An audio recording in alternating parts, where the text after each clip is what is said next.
大家好，欢迎来到北欧老吴的美股直播。今天是2026年2月27号，也就是2月份的最后一个交易日了。那么从下周开始就要进入3月份了。欢迎大家进入直播间，我们今天的直播从现在美东时间11点半开始了，计划直播30分钟到12点。请进入直播间的朋友帮忙确认一下声音和图像是否都正常，这样我们就可以开始今天的直播了。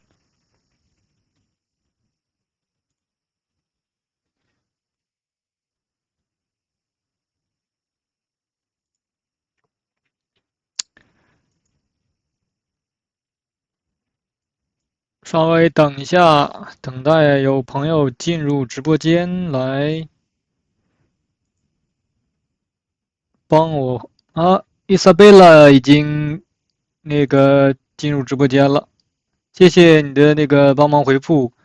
声音和图像都没有问题啊。好的，我们开始今天的直播。简单的先说一下美股这个大盘，说一下标普。我们可以看一眼裸 K 的话，你会发现这个一直在这里横着，对吧？一直在这里横着下不去。但是呢，你会发现它的震荡区间在变小，尤其日线上，你这个一看，你看前面它走的都非常凌厉，对吧？这里也开始震荡，然后震荡的区间开始变小，前面这里相对的比较宽，慢慢的变窄了，就是典型的要选方向了，这是典型的要选方向了。这是我们需要注意的。但是在结构上，我们用缠论分析的话，我们来看它的这个结构。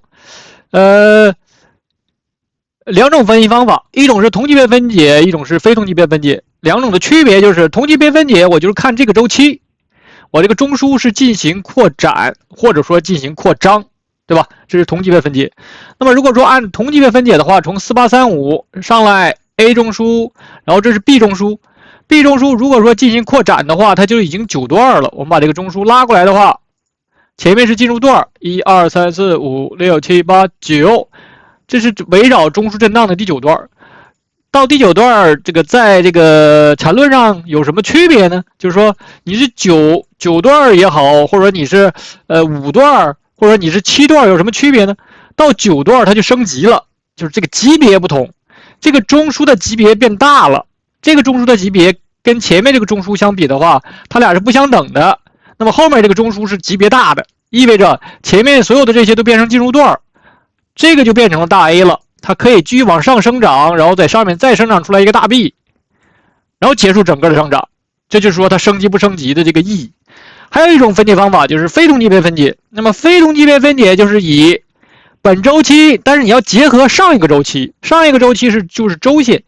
如果说上一个周期在这个7002这里结束的话，那么从4835到7002是一笔，那么它如果说要生长出来向下一笔的话，那么我们就从7002断开，像我这里断开，那么这个中枢我拽到左侧去，我就不管它了，我现在只关注右侧的。那么右侧怎么样能生长出来周线上的向下一笔呢？那最少要3段，一般情况下是要3段，也有一种就是它的下跌的这个动能比较强，比如说日线上我下跌的非常延续性非常好，那么它也可以是延续出来周线出来一笔，延续出周线的一笔。这就是有的时候延续性好的时候会这样，但是一般情况下是要3笔，就3段，我们要3段，这3段我会构成周线上的那笔回落。所以这就是非同级别分解，你就要结合上一个周期的。它的好处，用非同级别分解的好处是简单，它不需要进行这个中枢震荡中枢扩展来操作，因为中枢扩展是复杂的，相当于你把这个中枢扩展了，级别有可能变大了，它的分析起来是难的。所以说用非同级别分解，我只关注右侧的这几段就好了，对吧？那么现在右侧的话是一笔下一笔上，那么这笔上你现在没有办法说它结束，而且这笔上已经形成一笔了，那么它的1小时中这个周期上更清楚。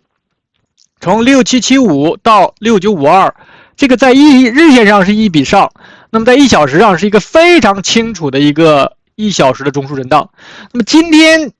开盘之后跌到了这个1小时的中枢下沿的时候，我不知道有没有朋友在做日内交易啊？这个抓这个反弹是非常容易的。我一直在盯盘看这个，我们当时看到这个回落刚好是踩到了这个中枢下沿这里，然后在5分钟上还出现了背驰。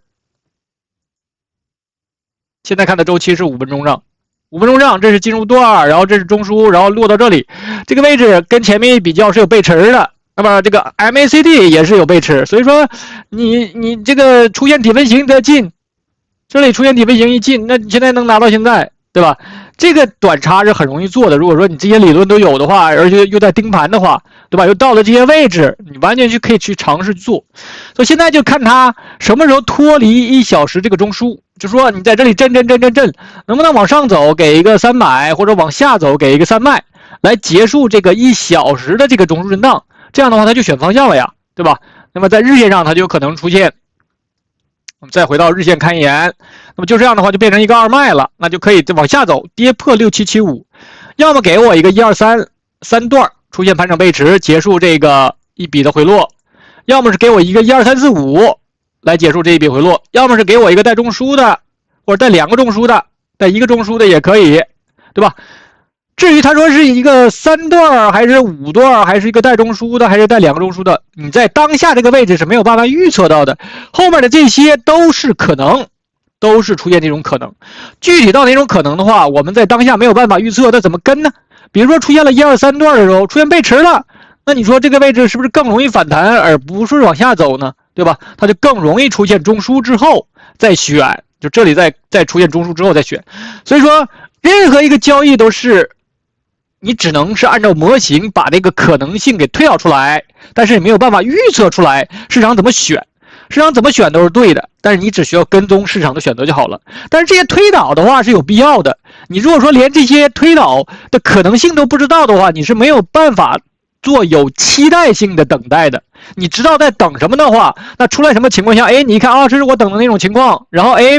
被迟了，没有力度，我就可以进了。对吧？所以说不是漫无目的的等，所以我们这种所谓的预测叫不测而测，也就是缠论的完全分类。好的，我们呢把这个指数讲一讲，因为现在指数处在一个比较关键要选方向那个位置，所以多说了几分钟。那么来看一下大家的提问。那么这个伊莎贝拉，因为现在目前只有你那个回复了，不知道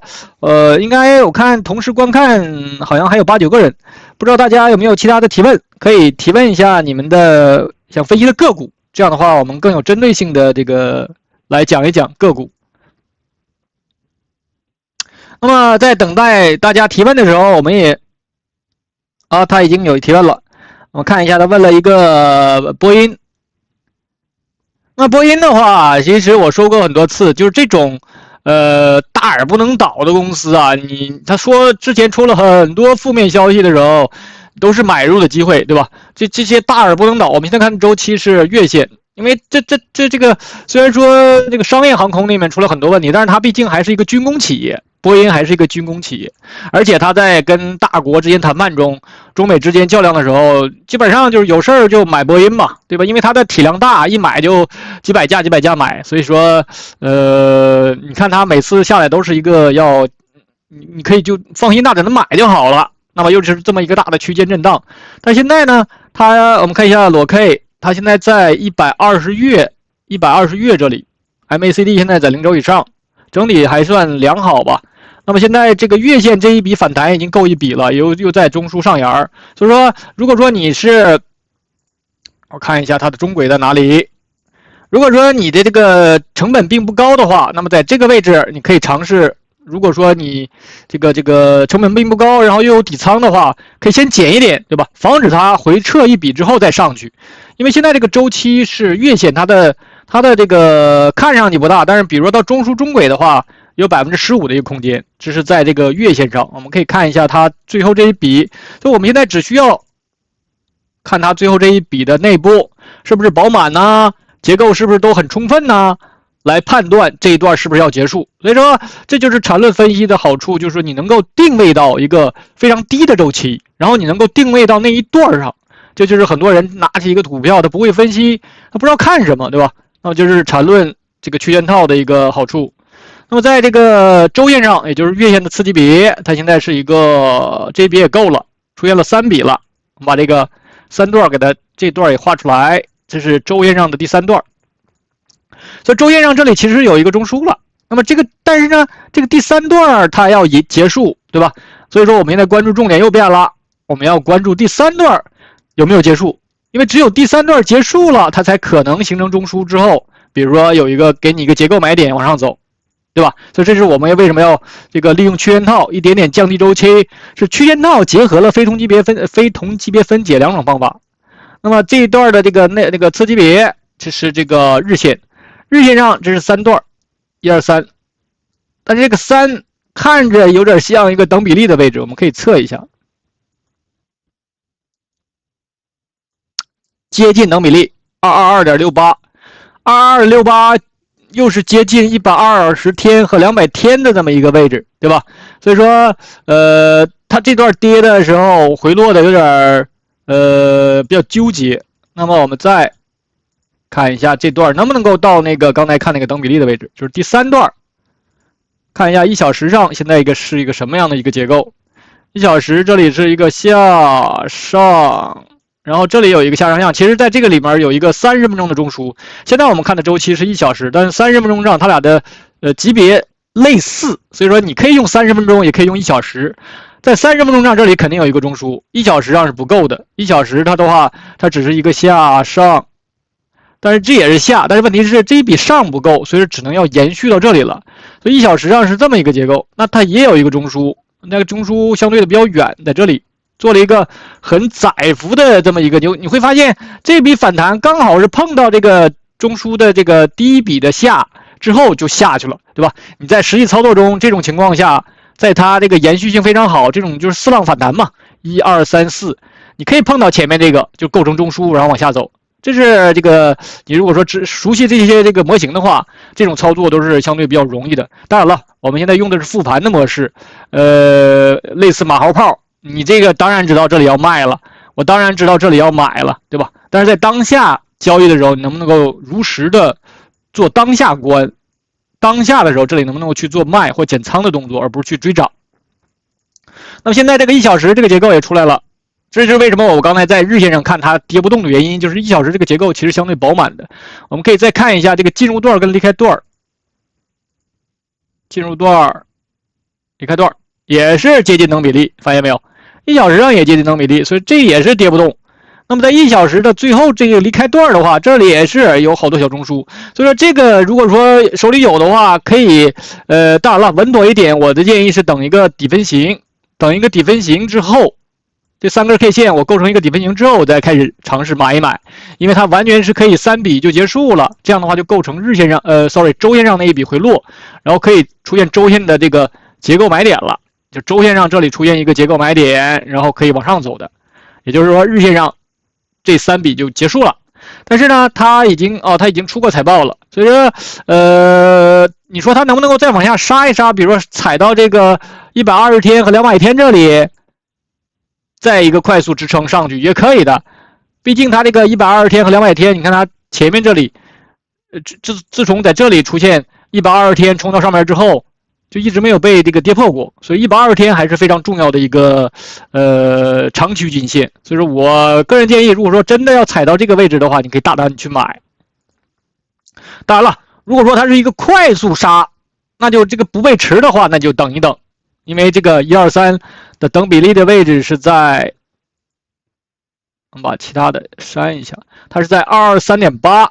对吧？如果说快速跌破223.8，意味着这个3就不背驰了，你就再等一等，可以说是1、2、3、4、5的时候你再进，对吧？这就是灵活变通的，你要去根据当下走势来判断，而不是说我们在这里能够预测到的怎么走。那么如果说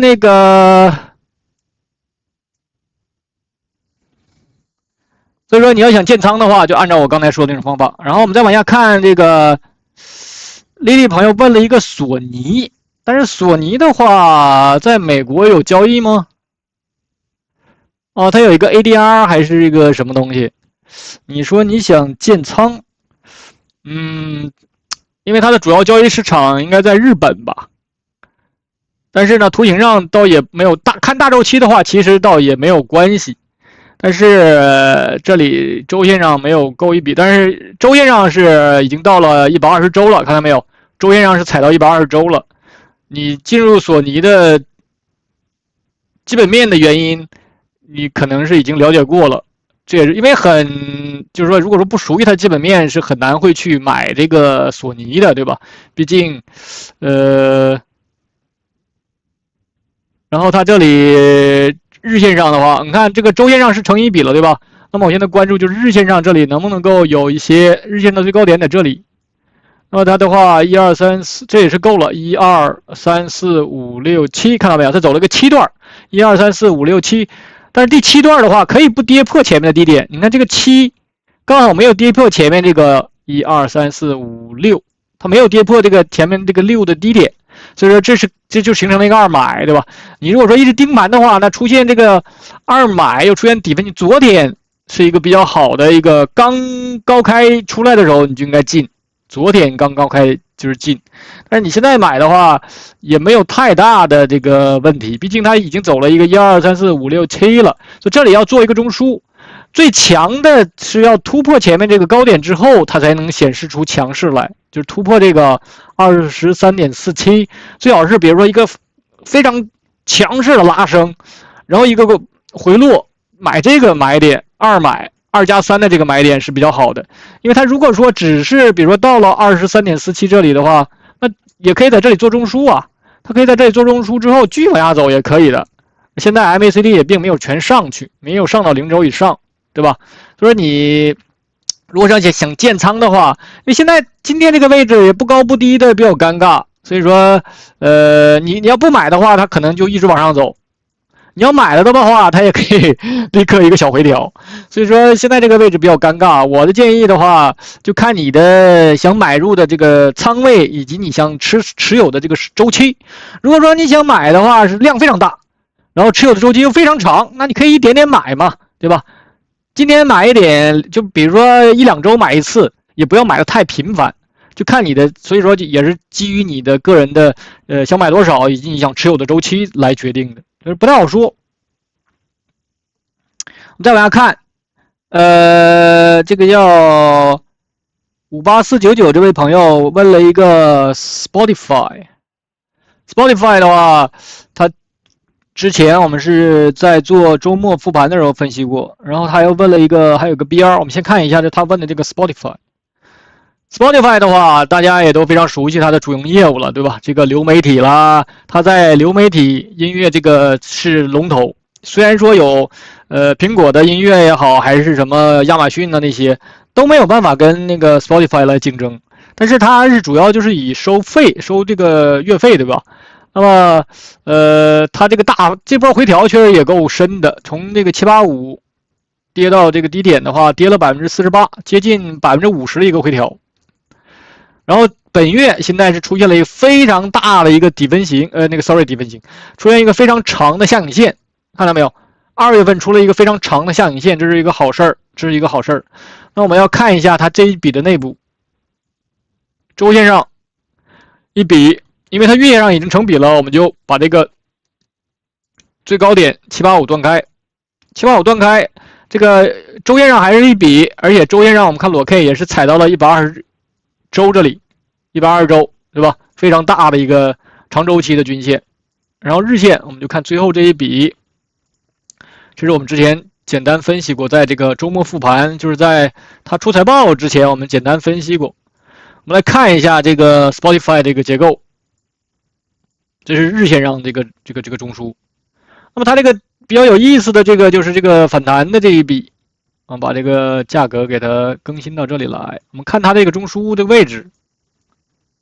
你看它这笔反弹，就这段反弹是非常经典的，可以去做空它也好，或者去减仓的这个位置。就这个反弹刚好最高点在668.5，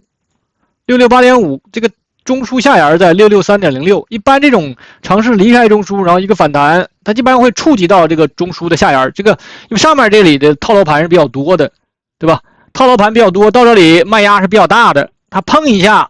立刻就走，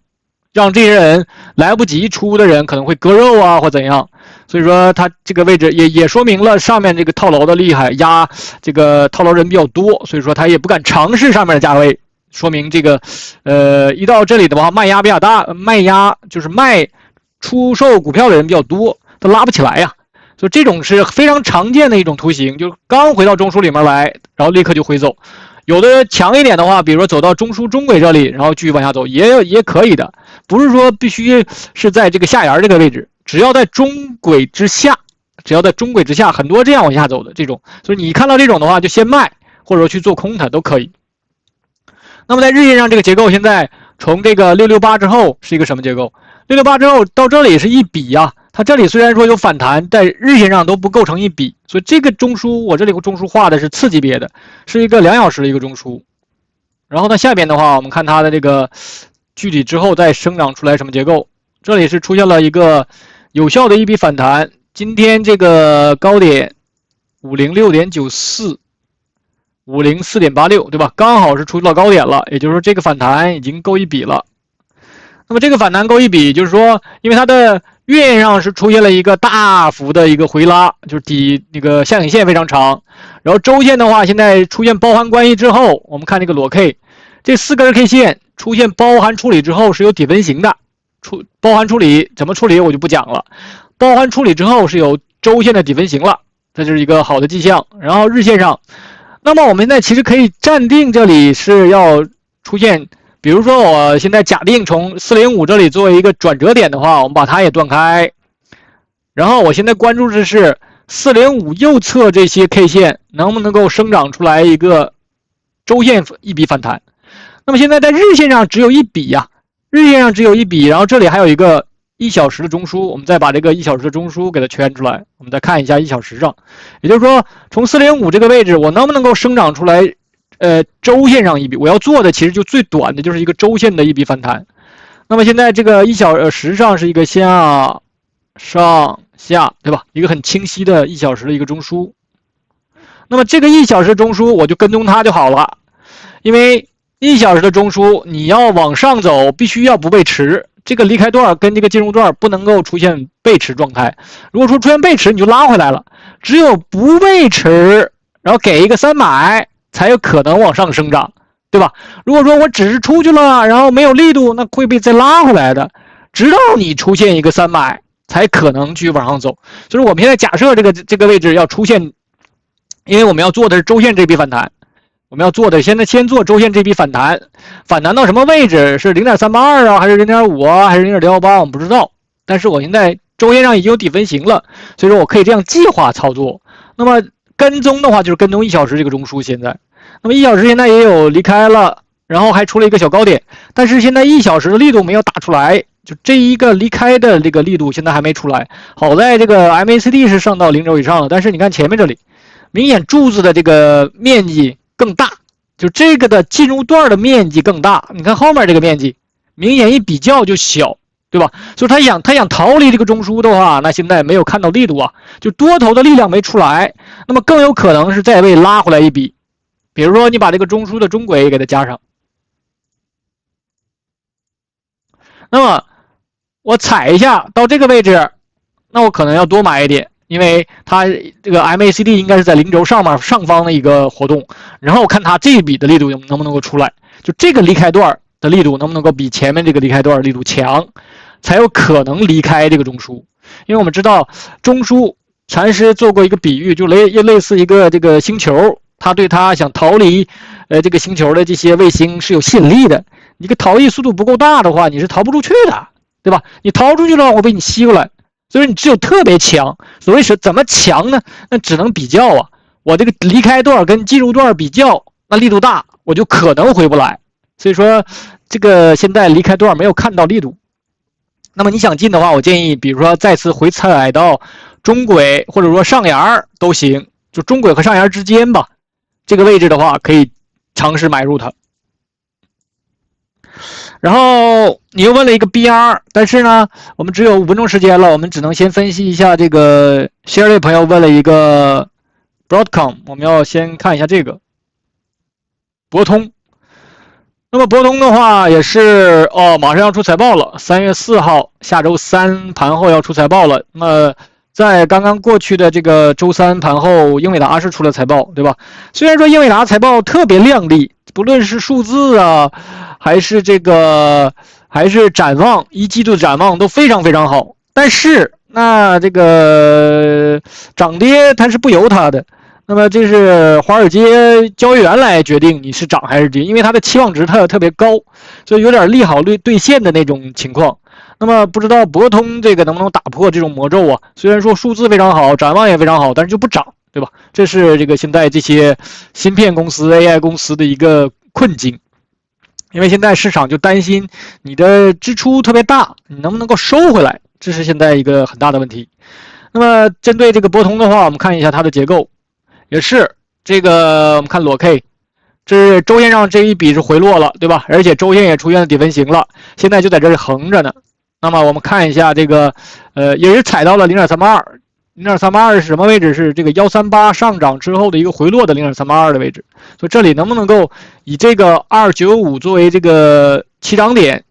生长出来一笔来？但是这个现在这个 MACD 这个下张口张的还是太大，你看这个 MACD 张口张的还是非常大，然后这个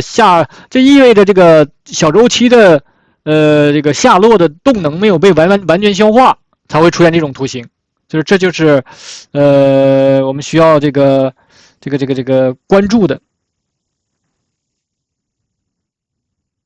好的，那么我们看一下这个小周期。那么在小周期上，这个1、2、3、4这个反弹一直不够比呀，这个反弹一直不够比。那么从这个414.64、414.61下跌之后，这是一个进入段，然后这一笔反弹，然后这是一个1、2、3，那这个一直不够一笔。如果说你把这个次高点当成一笔的话，可以先当一笔用。那这样的话，其实是有这么一个中枢在这里。我们把这个次高点当成一个这个反弹一笔的话，到这里可以先这么画，对吧？你这样的话就是一个进入段，然后一个1、2、3，然后这个回落这一笔，这里是可以一个潜在的一个2买嘛？潜在的一个2买，如果说因为这个财报的原因起来是可以的，对吧？也可以是因为财报的原因往下走离开，这也是可以的。就是这样的话有一个反向中枢了嘛，我可以往下走。所以说这种图形就不好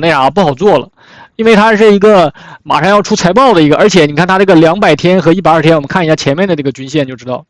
我现在看的是裸 K， 你看从这个位置120天和200天就没有，尤其200天没有被长期跌破过，看到没有？下面这里是到200天都踩住了，这个位置是在120天，然后这个位置是在200天下面有一段时间，但是又拉回来了。就如果说它要是跌破200天往下走的话，那可能像这个位置。可能会要停留一段时间，对吧？但是长期来看，它是不会长期在，毕竟这个虽然说现在估值高了，然后大家不敢买，但是长期来看，它的基本面还是没有大问题的。毕竟它跟英伟达是有区别，对吧？因为说是它主要的是做这个 TPU。并不是像那个英伟达是 GPU， 因为现在像这个，但是基本面大家可以自己这个去自己查一下，但是我只是了解一点点，就是说它是 TPU， 也有市场上也有需求，而且它的那个价格能低一点，所以这是这个博通的一个优势，所以不能够完全把它跟英伟达放在一起来比较，就是它俩不是直接竞争对手，因为毕竟他们所处的领域还是有区别的。那么这个位置真的是可以说是可上可下。但是如果说你长期持有的话，你是没有关系的，对吧？你希望你的持仓成本不是那么高。你这样的话，在这个位置下来了，我就买一点，对吧？上去了我就减一减，什么时候上的力度强了，我就多拿一拿。如果说你回落的话，我又敢买，就是说利用这种小周期的这种来做中枢震荡，利用这种小周期。你看它现在这个。之前是突到过120天这里，然后下来了，就在这两个均线之间，在这里震，所以说利用这些小周期的震荡，用一些小的仓位做一做短差，把成本降下来。这样的话，你上下的我都敢做呀，你下来我敢买，你上去了我敢卖，你只有这样的话，持仓的成本才能降下来，然后你才能够抵御所谓的财报，比如说前面这个大幅下跌。从这个最高点跌了23%，就这种波的震荡，如果说你的成本在下面的话，你是不怕它的。所以说这就是为什么我们要坚持做短差，的目的是为了降成本，降你的持有成本。你只有持有成本够低了，你的心态才能够处在一个比较平稳的状态下，就是跌下来了我不害怕，我敢买；涨上去了我就减一减仓位，这样的话我能够降低我的风险，对吧？但是前提是要在你的基本面和比价关系，因为缠论是一个3个维度的一个系统，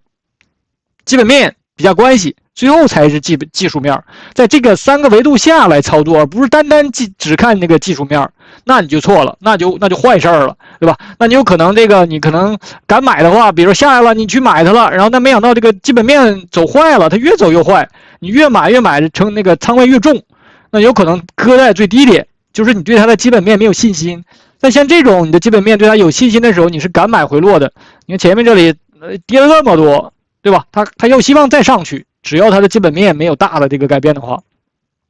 所以这是我们一直在讲，不要把缠论单纯当做一个技术分析理论，它其实是一个非常好的一个3个维度来帮助你选择股票，帮助你长期操作的一个好的系统。